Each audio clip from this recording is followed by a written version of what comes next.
Halo, Assalamualaikum warahmatullahi wabarakatuh. Terima kasih untuk yang sudah datang ke channel aku. Kalau belum subscribe, tolong jangan lupa di subscribe, kemudian bunyikan lonceng, dan jangan lupa kasih like serta komentar biar aku makin semangat ya. Hanya Pengganti, episode 242, tutorial. Davina sedang minum kopi tersedak ketika mendengar ucapan anak laki-laki tersebut. Bagaimana mungkin anak berumur 5 tahun sudah membahas tentang tutorial membuat bayi kembar? Sabar bos, dengar rasa kasihan Fatan mengusap punggung si bos. Ia menahan tertawanya ketika melihat wajah Davina merah karena tersedak minum kopi. Peran polos sang bocah membuat mereka yang merupakan kaum dewasa langsung menahan tawanya. Lucu, geli, dan gemes seperti itu yang tergambar ketika mereka memandang wajah polos tanpa dosa tersebut. Jika kondisi tidak sedang ramai seperti ini, ingin rasanya David menarik telinga itu bocah. Setelah rasa sakit di hidung dan tenggorokannya berkurang, David memandang Enrico. Rasanya kesalnya hilang seketika sebelah wajah polos tanpa dosa tersebut. Seharusnya aku belajar lebih dulu cara buat si kembar. Dapatnya 2, hihihi. Seharusnya Bang Davin membuat tutorial buat anak kembar di YouTube. Nara duduk di samping Hana dengan saja berbisik dan menggoda sahabatnya. Apa buat bayi kembar itu pakai tutorial ya kak? Cita pada dengan polosnya. Ya mana ada tutorialnya, ucap Hana. Belum ditanya seperti apa cara membuat anak kembar, manalah mungkin dia tahu.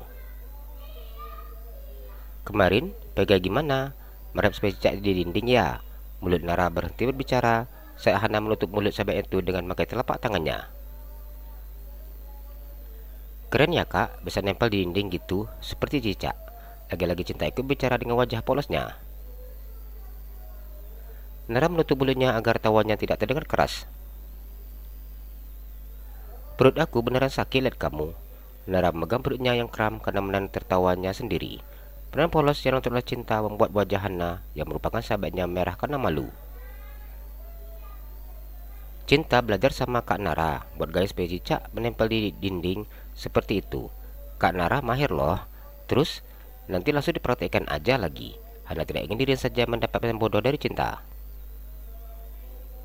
Kalau gitu Kak Nara kasih tahu gimana caranya supaya bisa nempel di dinding.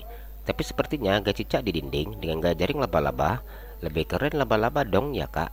Soalnya ada jaring-jaringnya seperti Spiderman. Kini Gaten Hana yang menertawakan Nara. Bersyukur mereka duduk sedikit menjauh dari Mita, Surya, dan yang lainnya, sehingga ketiga wanita muda itu lebih luasa saat bercerita, walaupun cerita mereka mengarah ke arah yang nyeleneh seperti ini. Ini anak umur berapa sih? Kok kayaknya polosnya kelewatan. Gak pernah nonton kali ya? Nara berbisik di telinga Hana. Otaknya masih bersih, belum ada yang mencemari. Lagian juga, dia mana tahu nonton yang gituan. Dia terlalu sibuk megang pensil sama kertas. Hana sangat mengenal cinta memberitahu. Nonton apa kak? Meskipun sibuk, aku selalu isi waktu kosong dengan menonton. Yang kakak ceritakan nonton apa, dan nanti aku cari filmnya. Tuh kan, polos yang kayak gini yang bikin aku gemerem. Sebenarnya ini anak beneran polos atau cuma sok polos sih nah? Nara kembali menghomel. Hana tertawa lepas ketika mendengar ucapan dari sahabatnya tersebut. Jujur saja, Hana baru tahu banyak gaya setelah menikah dengan Davin. Dan itu pun karena suaminya pandai menjelaskan semuanya. Davin begitu pandai menuntun dan beri arahan apa harus ia lakukan. Hana dan Nara sudah malas mendengarkan pertanyaan yang diberi oleh cinta. Nada Hana akhirnya mengeluarkan kata-kata sarkas untuk gadis polos tersebut. Ia membuat gadis terdiam dan akhirnya menganggukkan kepalanya. Enggak nyangka, kalimat itu mampu membuat dia diam. Nara tersenyum geli menang cinta. Kedua wanita yang lebih berpengalaman itu mengatakan jika cinta sudah menikah dan memiliki suami akan diberi privat secara langsung. Siti merasa lega ketika putra sudah tidak lagi bertanya panjang lebar cara membuat anak bayi, karena saat ini ia sedang sibuk bermain dengan si kembar. Hai adik bayi, kamu kenapa cantik sekali? Enrico terpana memandang wajah bayi cantik yang saat ini sedang memandangnya dengan wajah tersenyum lebar. Bayi berusia 75 hari itu memegang jarinya tanpa mau melepaskan. Adek Kay, kamu benar-benar lucu gemesin. Nanti kau sudah besar jadi pacar Mas ya. Enrico tersenyum sambil mengusap pipi Kezia. Lagi-lagi kalimat dan keluaran bocah yang masih berusia 5 tahun itu membuat mereka sedang minum kopi menang ke arahnya. Ia membuat Davin terkejut. Anak laki-laki itu mencium bibir putrinya. Enrico dengan ambil ciuman pertama anak om. Kalimat itu spontan keluar dari bibirnya yang membuat semua orang memandangnya. Anak laki-laki yang mendengarkan perkataan Davin hanya diam dengan ekspresi wajah yang tidak mengerti. Apaan sih bang? Mana tahu dia ciuman pertama, ada-ada aja. Hana sudah duduk di samping Davin mencubit pinggang suaminya. Davin terdiam dengan mulut yang sedikit terbuka. Pria itu belum menyadari betapa posesifnya dirinya sebagai ayah, padahal putrinya masih begitu sangat bayi. Kalau nggak boleh bibir, pipi aja deh om. Aku suka gemes lihat pipinya. Lagi-lagi Enrico tersenyum perlihatkan daratan gigi susunya dan mencium pipi anak perempuan tersebut. Dia tidak puas dengan yang mencium pipi saja. Sambil kondisi aman, Enrico kembali mencium bibir anak bayi yang saat ini tertawa memandangnya.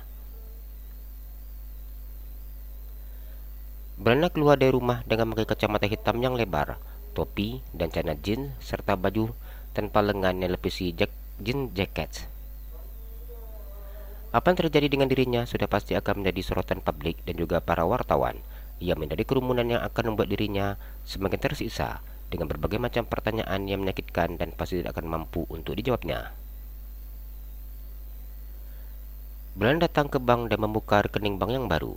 Ia berencana untuk menyimpan uang dari hasil penjualan berlian nanti ke dalam rekeningnya yang belum diketahui oleh siapapun.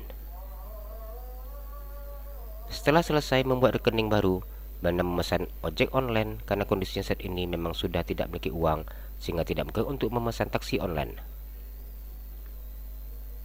Tujuan utamanya sudah pasti sebuah toko berlian. Jalan-jalan ke Pekanbaru, jangan lupa beli sepatu. Kalau kamu suka channel aku, please subscribe aku. Terima kasih.